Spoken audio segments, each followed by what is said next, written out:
Hello and welcome to the Practical Leadership Podcast, where leaders share their tools and practical advice to make you a better leader today.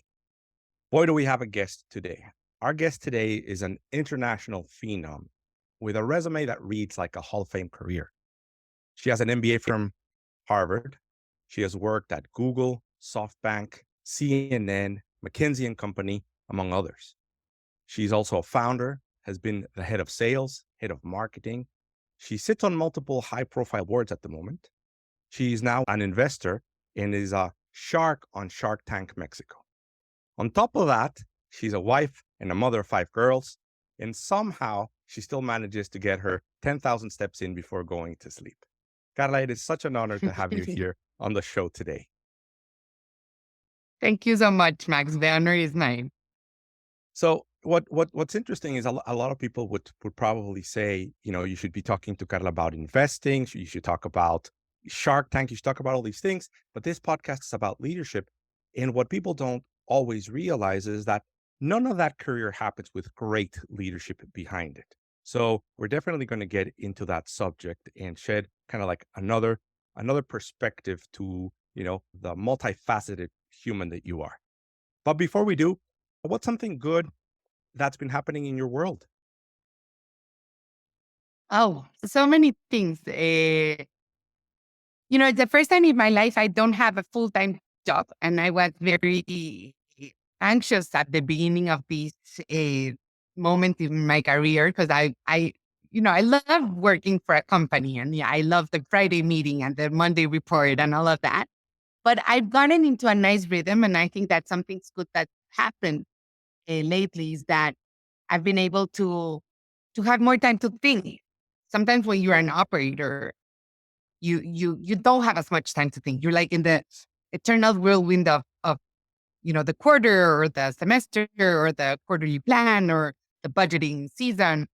And just having that time that at first was really hard because I wanted to fill it up with so much stuff, and just being able to really sit and think more deeply about stuff that I care about has been really, really cool.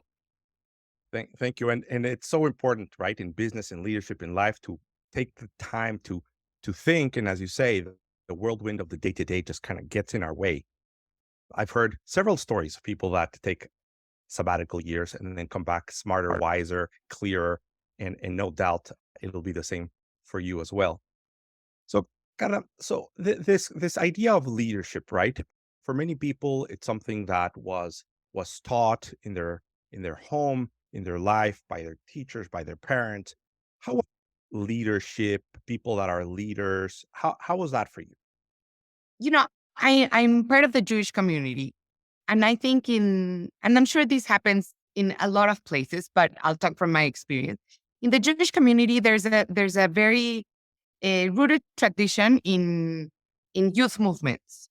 So, especially in Mexico, where I live, somewhere around like 50% of Jewish kids go to a weekly Jewish movement. So whether that's like the scouts, the Jewish scouts, or other types of similar movements. I went to one that is called Maccabi Atzair, which is based on like scoutism and sports and Judaism.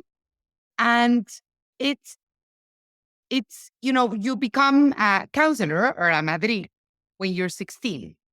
And not my daughters are one of them just became a madrija, a counselor, and like, you know, so scared that she had this huge responsibility of managing for 3 hours a week a group of 10 to 15 kids that are a couple of years younger than her with very, very, very, very little adult supervision. Well, it worked, right? It's like the perfect recipe for not working. It could become like Lord of the Flies, but it works. And, when you're 15 or 16 and you have to plan a weekly activity for kids that are younger than you, and then you have to call their mothers every week and, remind them that please bring them and they should bring a towel or they should bring whatever it is that you need.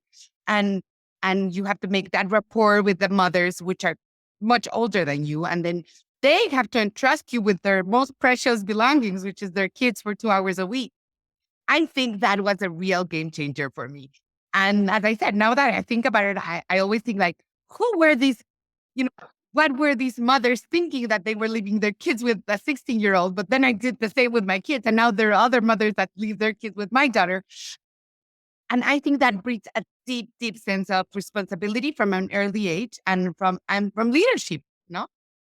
So that's wonderful. So we hear a lot about scouts and CEOs being Eagle Scouts, and I think there's a pattern there of getting into a leadership role early in your life, and you're describing this perfectly because it's not that the concept of leadership is taught, is that the actions of leadership are taught, and you're putting a lot of responsibility on people very early on, and it's so how does that work? I wonder, does every kid get to develop these skills and become leaders? Are there some children that just kind of shine and play that role? Or do you think that it's something that can be taught and everyone can get there?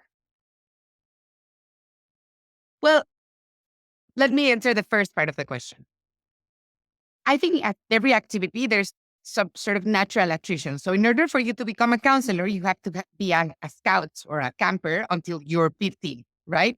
And it's not a super cool thing to do when you're 14 years old, be a scout. So a lot of kids sort of leave because it's uncool or because they have other interests or because they're, very, very committed to their sport or whatever. So that is like a natural attrition. And then when you're 15, you go through a period of 1 year of becoming educated in how to become a counselor, right? And I think that varies a little bit from organization to organization, but it's pretty similar in most of the ones that I've heard about. And you take classes or lessons from people that are a little older than you. And I say a little older because they're 3 or 4 years older than you, on how to manage group dynamics and how to, eh, manage difficult kids and when to turn up on the alarm of something that is going wrong, or how to stay away from, things that could be dangerous, but all of that. And then you sort of graduate from that program. And I would say 80% of the kids that go through it graduate. Others are like, no, I'm not interested. Or maybe the older kids, which are like 20 years old, say like, well, you're not really fit for this job. But I think that most of the kids that go through the whole process graduate from it and become counselors. Um, and to the second part of your question, I think that most things can be taught. No, I don't think all of us can become Barack Obama, right? But I think in our scale, we can become great leaders. We can become uh, great sellers. We can become great negotiators.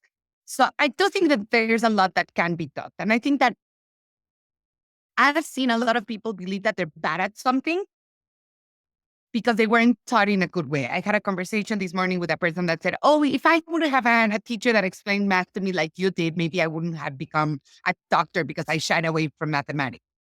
And I was like, "Oh, that's so terrible." Because, most things I think can be taught, but you have to have good teachers. And I had the privilege of having good leadership teachers and good math teachers and a lot of good teachers in my life.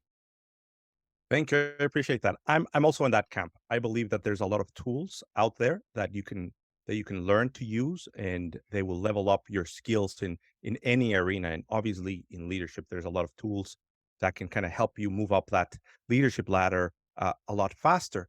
So I think that you're describing what I think we all need in our organizations, which is like a macro system of leadership, a system that develops leaders within the organization. So tell me a little bit about how what you saw growing up, now see with your children in terms of the development of leaders, young leaders. How have you seen those same mechanisms work in some of the organizations that you've worked in, worked for, or developed? Yeah, well, I think I used to think once I grew up and I sort of experience about being a counselor, you sort of forget some stuff. And then I thought that you couldn't teach leadership. And I remember in my MBA, we had leadership classes, and I was like, this is all just BS, right? it was through the case method. And whenever someone was approaching a difficult situation, I remember always like lifting my hand and saying, why do they just fire? Like, right? And then you go into the real world, and you see that it's not so easy to do that. And it's obviously terrible for the organization. And in Google in particular, which is, I think, a very, very, a place that has very, very strong culture and very strong systems in place to develop certain behaviors. We had a lot, when you become a manager, you get a new manager training, and then you sort of get refreshes all the time. And at the beginning, I sort of thought, "Ah, this is, some corporate, you know, whatever. It's not worth my time. I'm going to take my laptop and just check my email while the instructor talks."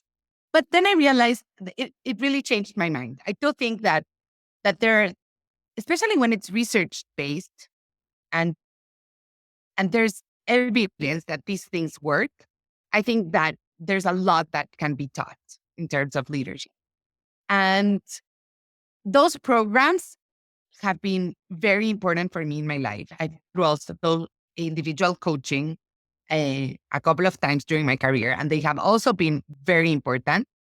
And then, there are some things I just discovered for the first time. I kept seeing this book, the Dale Carnegie classic, how to make friends and influence people. I don't know if you've read it.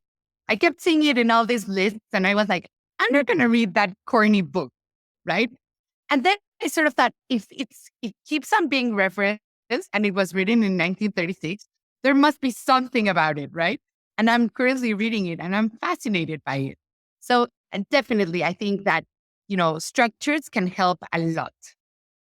I appreciate that. I see that too when I hear about a book being referenced. I'm like, I have to go read it. And it's a solid point about the fundamentals, right? Like the fundamentals don't change that much because as humans we have not evolved that much. So if it worked then, it works today. So you reference some fact-based research, and I've read a little bit about Aristotle, a project done inside Google, and Project Oxygen, and that's just from like an outsider. I could just imagine the the insight and information and evidence that you guys have that had collected and shared.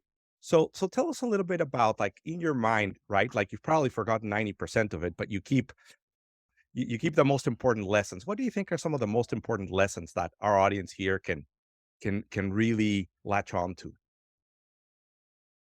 Well, the first thing I think that is that being a good manager matters, right?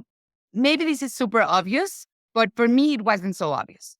You keep hearing, people leave managers, they don't leave companies. And I think once you see it enough times, you realize that that's true. And then the other one is that you really have to work hard to become a manager, good manager. I think I was a horrific manager in the beginnings of my career. And it took a lot of um, effort and some very, very negative experiences to realize that this was something that I had to put effort in.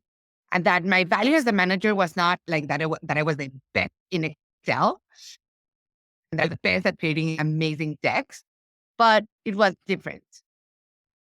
And it was a hard transition. And so that would be the first one, that being a good manager is really important and that you have to put effort in. The second thing that I would say is that psychological safety for your team is super, super, super important and super hard to create, especially when you are in a very competitive environment. But I think that's important. And the other one I think is that I used to think that it it wasn't my place to develop other people's careers. I know that you worked in Procter and Gamble, which is a much more a hand-holding environment. Google is not a very hand-holding environment, but it still matters, right? I mean, I think the culture of individuality is much stronger now than it was before. And, each man for his own, or I don't know if I said that correctly, but I think it still matters to care about the people in your team and developing them and helping them find opportunities, even if that is not in the best is the interest of your business, right? Even if their career is not going to be linear. So I think those would be like the three things that I would say stuck to me. No, being a good manager matters, and you have to take time to become one. Second, create an inclusive uh, place for everyone, even if it's a very high competitive and high performance team. And the third one is always keep an eye on the individual career of everyone that works for you. Wow. So I can just imagine what it's like to work in there. And I remember a Google saying something like, about it had to do something about, you want to do it fast, do it yourself, and just go, and how that plays out over the years, and how it might generate conflict in teams. So tell us a little bit about psychological safety, because I'm not sure everybody understands it, and I also believe it is one of the more contemporary thoughts, right? And I always make jokes and I refer to 1950s management, right? And it's kind of like the exact opposite of it when you're thinking about how to lead a team in the 21st century. So, yeah, from your perspective, what is that psychological safety? What does it look like? Well, I think the most important thing is that you should not. It's hard to explain, so let me take a moment for that. But I think that psychological safety is the feeling that you can express fear, anger, Not being in agreement. uh, not being in disagreement Disagreement, yes. uh, to your team and to your manager without having fear of retaliation. So you can say, honestly, I'm afraid that this customer is not going to come through and that I'm not going to meet quota, and that you should not be afraid that that's going to have negative consequences, like your manager saying, "Oh, you're not strong enough," or you're not a high performer or whatever. You can also express disagreement. You can say like, "Look, like I don't agree. This is the way we should do it," or "I don't agree that that person was the best one for the job."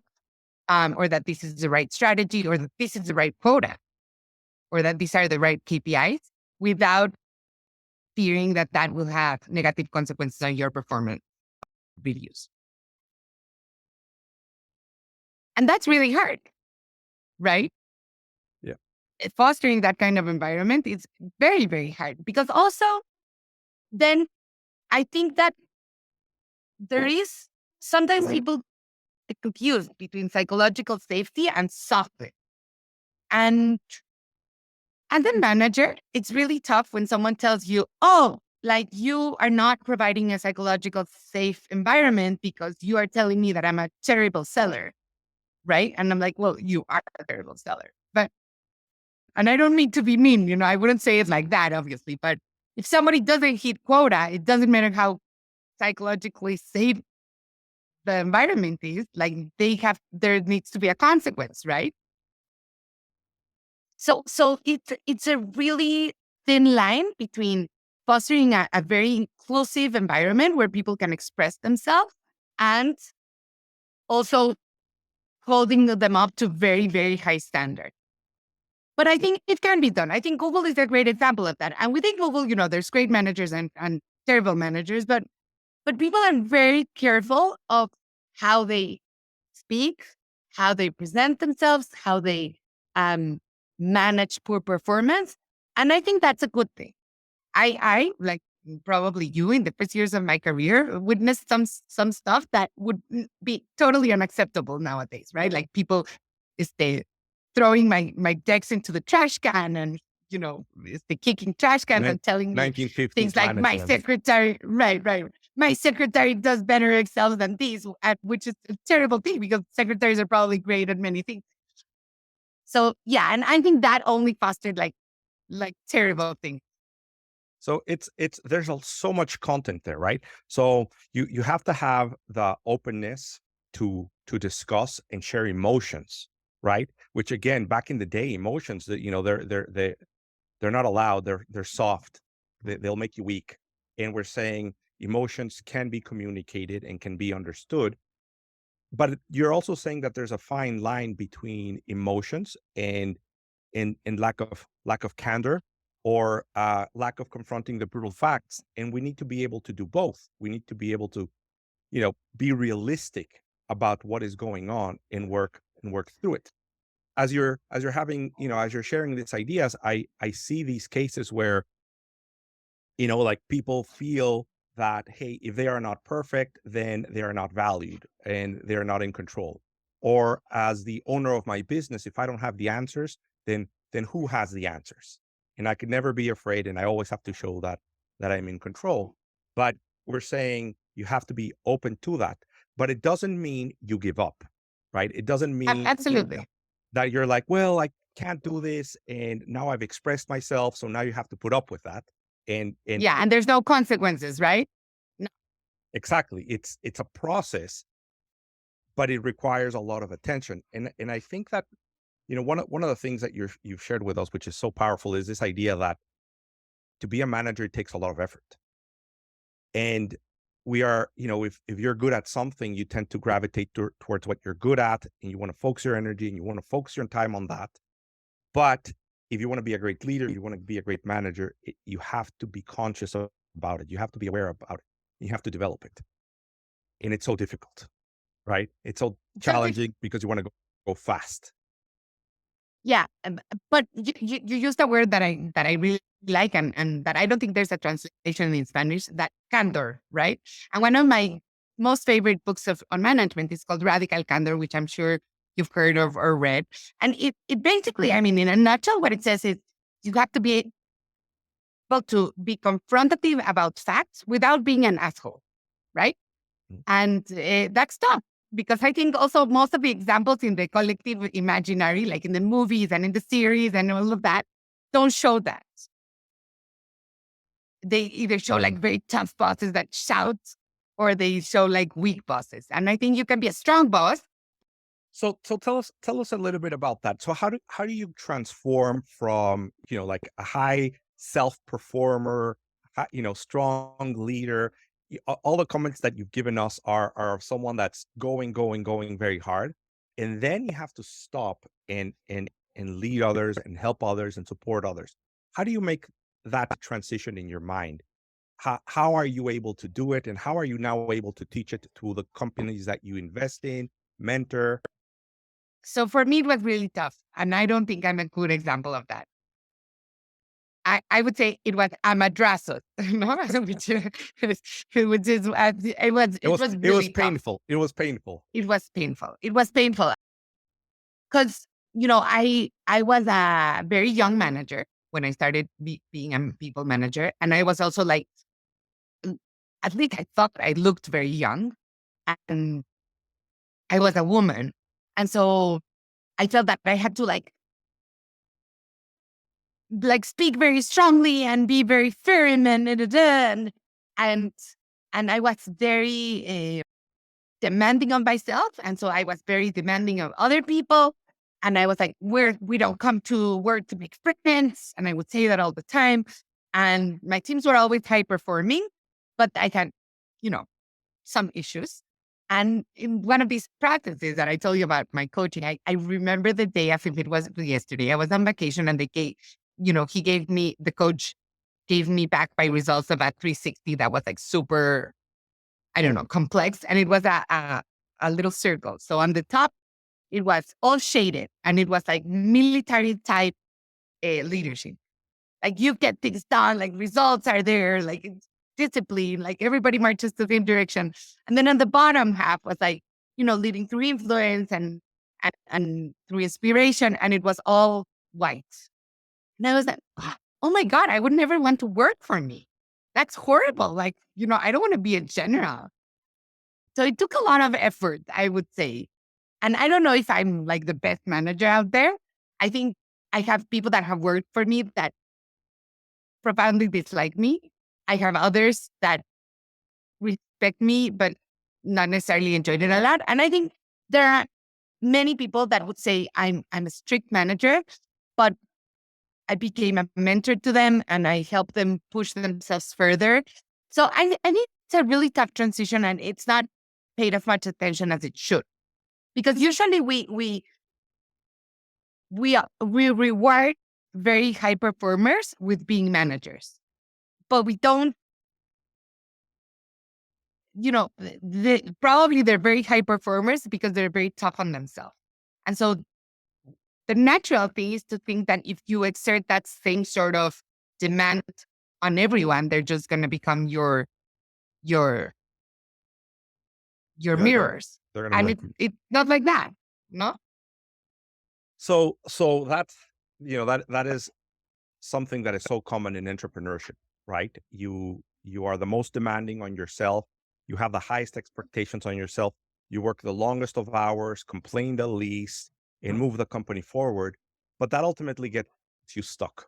And the company stops growing and it stops evolving because you're carrying all the weight. And if you don't make this transition to become a better leader, a better manager, you just get, your company doesn't grow. And it is a chasm you have to kind of jump over, and not everybody's able to do it, and not everybody is able to succeed, and not everybody honestly likes it. So now let's get a little bit into a little bit of your world, which is, you're investing, and ultimately you're investing in ideas and projects, but you're investing in people. You're understanding these humans and saying, do I believe they can get the outcome and they can make this vision come true? So on the people side of things, what do you look for that gives you the confidence to invest in their projects? I look for experience. And no, and I know that's not a super popular opinion. And I love young founders. I love some of them, but I do think that, managing a business is really tough and you need experience. Um, I look for resilience. I look for ability to attract talent. Um, and finally, I'm a nerd, so I look for like, data fluency and financial fluency and, data driven decision making because I can't stand people that are like, oh yeah, my hunch and I think and I believe and I think it's dangerous. No? So I typically don't say I wouldn't say that my preferred founders are like the super charismatic type founder that we see on the movies. If they are also super analytical and data driven, that's perfect. But a not that wouldn't be my number one asset to look for. No? I love it because we kind of like people that in many ways are kind of like us. So, you have a proven track record and you're looking for people that have that proven track record as well. Let's talk resilience. I think it's something that is so needed. Wait, can I give you an example? Yes, please. I think it's really cool. So I invested in this company in the most random way. I'm sitting in New York City in the living room of my cousin, my distant cousin, and the boyfriend of one of the cousins comes in and he's like, "Yeah," and my brother is creating a startup in Mexico City. And I'm like, "Yeah, your brother and everyone else's brother, right?" And then he starts telling me the story that he wants to create the Smile Direct Club of emerging markets. And that the way he came about it is that he wanted to replicate a app business model that was successful in the US. So he chose this one. And then he was like, okay, where am I going to put it? And he set up like 30 different fake, not web pages that you could sign up for the service.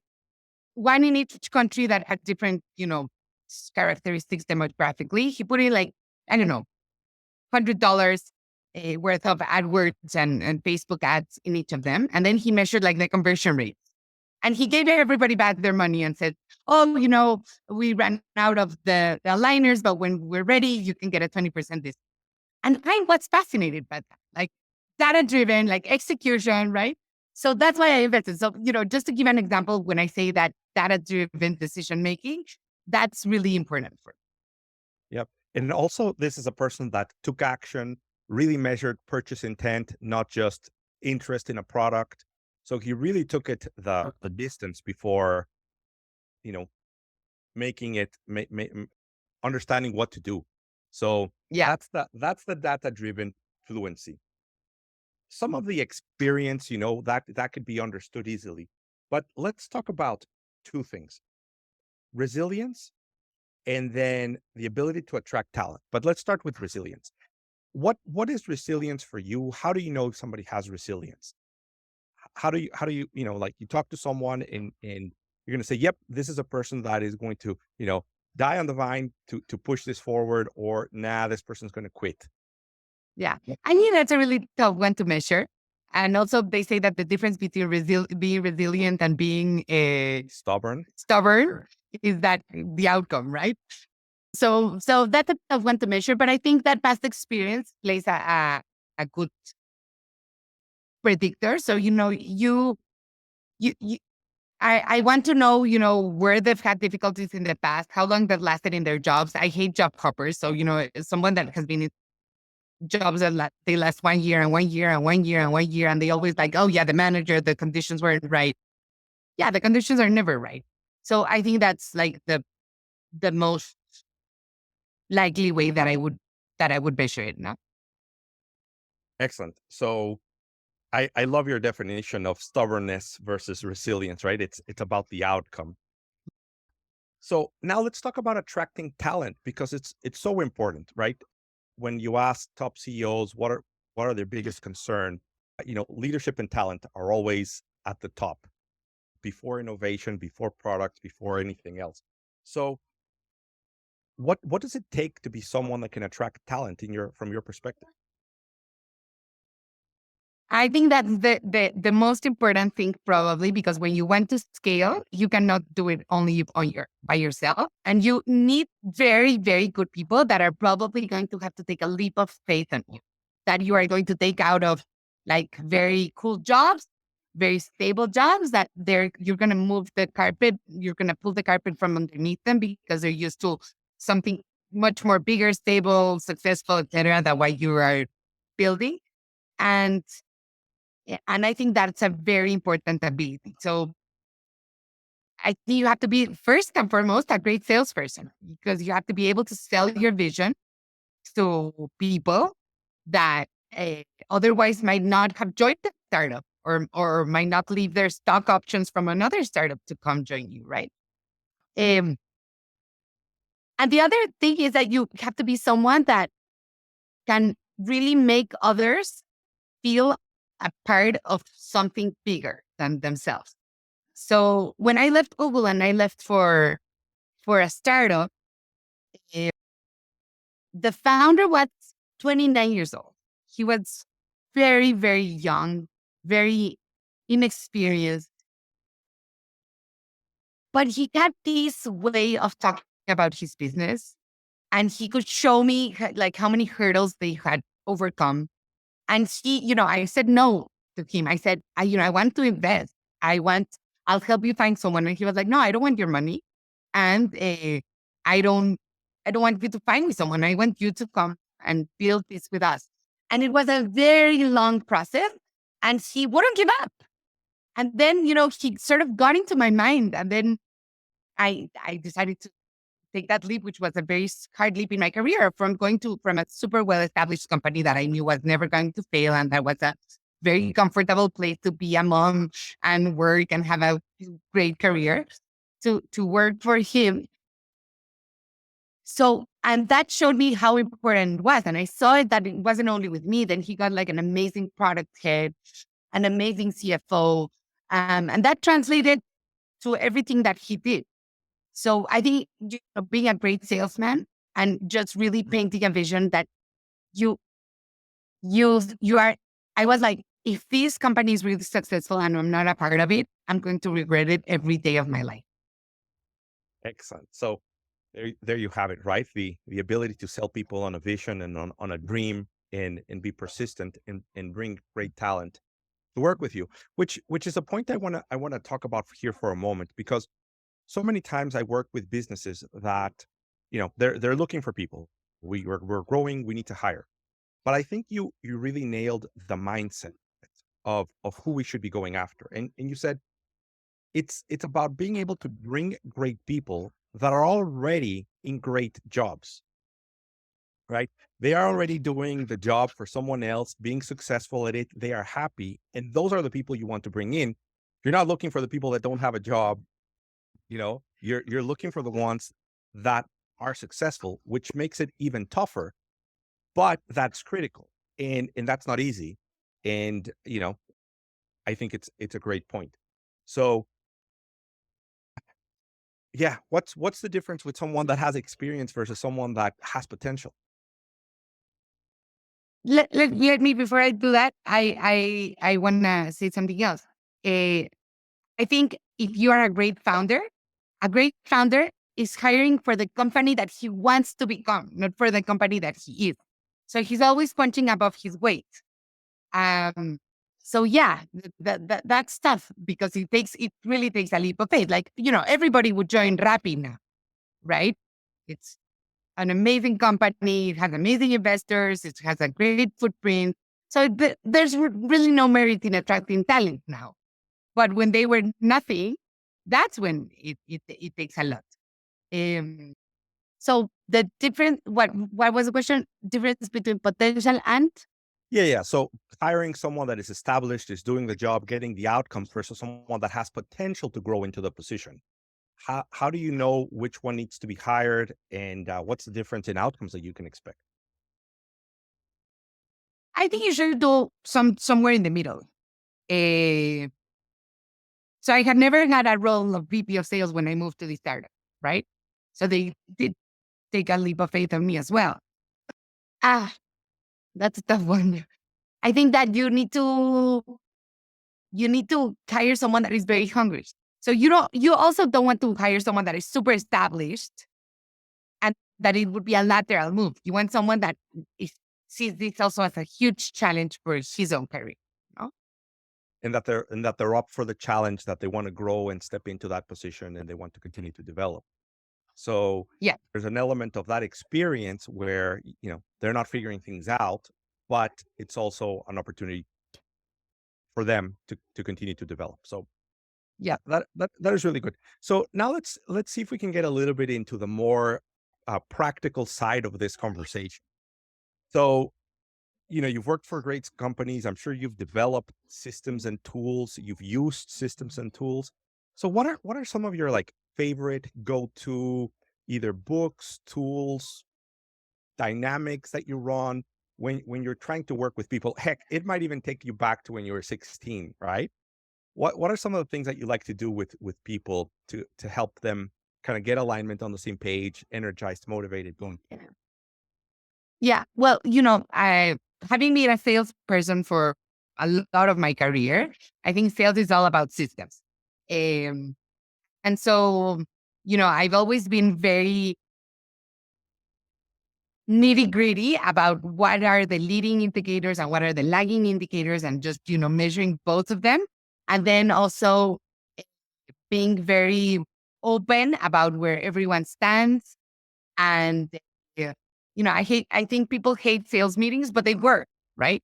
So I think everybody should develop whatever their sales meeting is, but using those mechanisms that in sales are, pretty established, such as measuring pipeline, measuring interactions, is the assigning a probability to each closing, eh, um, is the identifying what are the possible hurdles between now and the closing, because that is probably relevant for every discipline that is not sales. So if you think about recording, right, it's the same thing. If you think about product development, it's the same thing.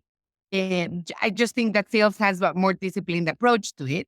And I think good sales managers, people hate it. Everybody hates it. Everybody hates the CRM, but it's useful and it's necessary. So I would say that that's the number one, like establishing a cadence and a discipline of how you measure the the rhythm of the business doing whatever you're functioning. I love it, right? So you're very consistent with your approach, and having great systems. Because again, a lot of times, and you reference the movies and TV shows. You think about the salesperson as a very charismatic and dynamic person, and he gets the deals done and closes things. But the best salespeople are actually very methodic in their approach, and they follow processes, and they follow systems. and they And understand they what. fill out account plans and, all these things that are super boring, but they're useful. Yeah, absolutely. And they know their numbers. So one of the things that I do when I work with companies is I help them really understand their numbers and really understand the leading and lagging indicators. And this is where I always have some challenges with the team. So I'm asking for your advice on this. So when it comes to predicting, right? So you mentioned probability, right? Like the probability of something closing. That's like that's where people say like, well, I don't know what to predict. I don't know what the outcomes are. So I have my own approach for that. But what's your approach when somebody is like, well, I don't know the probability of this? How do you help them get a little clearer? Well, I'll share mine if you'll share yours. Okay. So, what typically works for me, although, this is the part that is more art than science, is establishing certain criteria so that 60% means the same to you that it means to me. So it's something like, 30% is you got a meeting, client is interested, he's funneling you to, another decision maker and asking for a proposal. That would be 30%. Then 50% would be he asked you to also fill up some paperwork to become a vendor of the company, right? Plus everything else, right? Then 70% would be all of that. Plus, he asked you to present for the purchasing, the procurement committee, right? And so then it sort of takes out a little bit the subjectiveness out of it when you establish like certain criteria. Now, the the percentages might be totally off, right? So maybe if we make a study, you will see that actually what you call 70% is actually 40%, right? Like if we make a detailed analysis of data for the last 10 years and we cross it with that criteria, that might be true. But I think it's like the scale, the weight scale in your grandmother's house, right? It's always off by a few pounds. But if you always weigh yourself on that one, at least you know if you're going up or you're going down. So that's what I would say. I love it. I appreciate it. So the importance of establishing that criteria, being able to speak the same language Yes. as a fundamental, and then you use that as a starting point, as a baseline for measuring the changes. I'll give you mine very quickly. I use the scientific method. And what I mean by that is many times the companies don't have the amount of information that I would like them to have or you would like them to have, right? But we have to start somewhere. So I start with helping them figure out creating a hypothesis, right? Then measuring against the hypothesis and not taking failure harshly, meaning chances are your first few predictions are going to be way off, but it's okay. It's as long as we keep learning and keep paying attention, we're going to start to identify the variables that have an impact, right? So hypothesis, measurements, experimentation. I love that. Yeah. And at least you're measuring something, right? Before you weren't measuring anything. So you really had no idea. Exactly. Gut feelings. So off by 70% is much better than off by I don't know what. Exactly, because you can start then building on that and in working towards it. Okay, so the meeting, right? The sales meeting. People don't like meetings. How do you make people like meetings, or at least not hate them so much that they don't show up? I don't know. I think everybody hates meetings. I have to confess that every time I go into a sales meeting that I am managing, I get super nervous. Like I get stupid, like just irrationally nervous, and I get like a stomachache every single time because, and you would think the other way around that the salespeople would be the nervous ones because they have to present results to the manager. But I think the manager is always also nervous because that's her chance of adding value. And I think if a manager doesn't have a little bit of an imposter syndrome that he's not adding any value, he's probably like a little bit of a psycho. So I hope I'm always like super nervous about the meetings and what are they gonna say and how am I gonna manage it?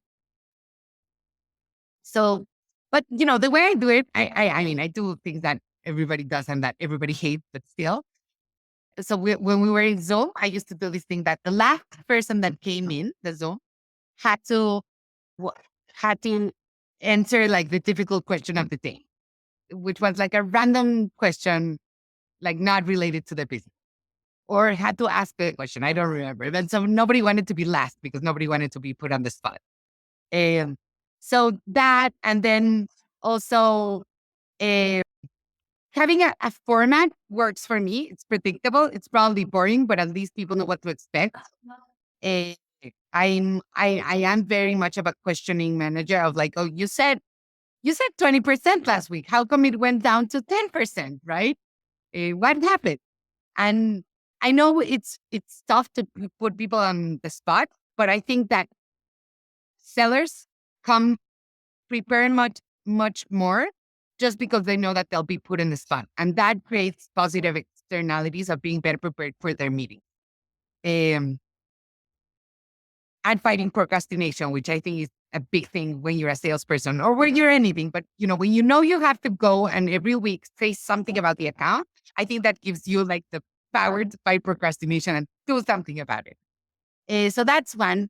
The other thing is, when it's big closing season and we had like certain accounts that we needed to close annual contract. I had like a visual dashboard in the office where we had like the steps, right? Proposal presentation, economic negotiation, contract review, blah blah blah. We would like kill off the post-its and see where we are and where we were at each account, and that was really cool because you would see like the wall turning green. And every time we closed a big account, I'm a big fan of celebrating wins. I think sales is a very tough job, and you know the quarter ends and you're back at square one. But celebrating wins in a like super cool way, I think is fun. So I had like a 7 bottles of champagne, and we would open one every time somebody closed an account. And when an account reached $1 million, we would send them, like a to-me backpack person, like something that maybe I wouldn't buy more for myself because it's too lavish, but I would love to get. When the pandemic started, we got people that had like really cool accounts. We got the Bose the headphones. Headphones. So I'm not telling you anything that probably every sales book in the world says, right? But keeping the morale up, I think, is a big part of a sales manager. Well, this podcast is about practical leadership, and you're giving us a lot of practical things. And what I love is when I talk to someone like you, that you're not just telling us what the book says, but you're actually using what the book says, right?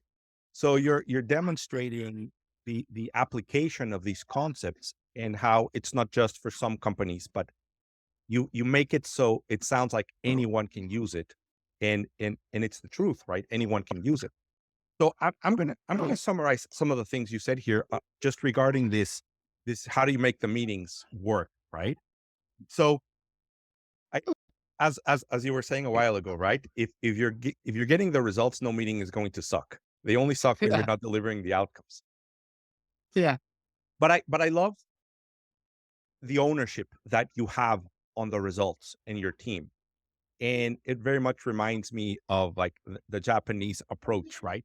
Where you as a manager feel responsible and accountable for the outcomes of your team. So if they're not getting the outcomes, it's not just them, it's also a part of you. And that's what has you so nervous to see kind of the outcomes and the results. But so you're saying keep it fun, have a format, have an agenda, make it so it's predictable, so people know what to expect in the meeting. So, it's nervous enough to know that you're going to have to share your outcomes and results, but having that predictability.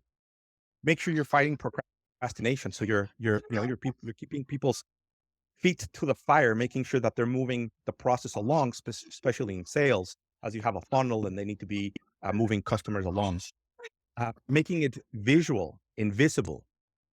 So it's not just some numbers on a sheet of paper, but I really love the idea of having like a 360 around it, and you can kind of see things, and you can see the progress, and you could see the achievement of those goals and outcomes. Building momentum and energy and keeping it very positive, and celebrating the wins, both with your team and with your clients, and celebrating in big ways. So I'm gonna have to buy some champagne bottles and put them in the cooler myself. Yes. right? Someone once told me that you should always have a champagne bottle in your refrigerator because you don't know when it's going to be a good time to celebrate. And I don't drink alcohol at all. Like I'm the cheapest date. But I always have a mini bottle of champagne in the refrigerator. All right. Now my clients are going to keep me accountable after listening to this, and they're going to go check the fridge at the office and say, "Where's the champagne?" So I'm going to have to do that. Okay. So you've shared with us quite a few things. I'm going to try to summarize a little bit of the things that we've talked about, and then you'll have a chance to add anything that I have missed or anything else that you might have wanted to share that I didn't get to ask you about. I'll try to do this quickly, but there was so much. So let's see. It starts off by you sharing with us the importance of having time to think, right? And how you get so busy in the day to day that you're really using this sabbatical year, because I don't think you're not going to work, to have some more time to think. And then the importance of being in an organization that develops leadership from an early stage. So that's something that has helped you. And I think that anyone listening that has children, you really want to consider, how do you put your children in an environment where they have to develop those leadership skills? So managing early on. You've got to look for great teachers and the importance of having great teachers and mentors. They will make the difference in how you view the world and what you get good at. You said, your mindset is that everyone can develop their skills, and it doesn't matter where you are, you can get much better. And with the right teachers, mentors, you're going to be able to develop that. So keep that in mind.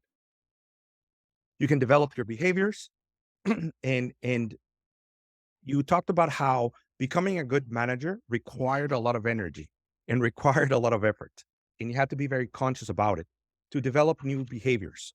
And then you would get training and you would have to get refreshers. And at first you thought they weren't that necessary, but then you saw the importance of those refreshers. Being a good manager matters as a key point, right? It really does matter. People leave managers, they don't leave businesses, and you were able to see it yourself, and you have to work harder. We talked about the importance of psychological safety, and it's this ability to allow people to express their emotions, fear, anger, concern, without retaliation or concern for their well-being. But you can also confront that with candor. It doesn't mean you're giving up. It just means you're using that as a starting point and a platform to build on and to get people through that. And you've got to develop people. Everybody's like working on themselves and trying to expand themselves and learn and grow and get better. But you've got to look out for each other and build an organization and a team where everybody matters, and the success, of the collective is as important as the success of the individual. And you mentioned be tough but caring, right? You have to be tough, but you have to be caring. So then we talked a little bit about what you look for when you're investing and what you're looking for in leaders. And you said you're looking for experience and kind of like a track record and previous success. You're looking for resilience. You're looking for the ability to attract talent, which we got a little into, and data fluency, right? They have to be comfortable and good with data and data analysis. So they have to be able to attract great people, and not people that are unemployed, but rather people that are already working somewhere else and being successful, but somehow, some way, they get sold on a vision, they get sold on what the company is going to become, and they get them to be part of that. And they, use some of the resilience for that.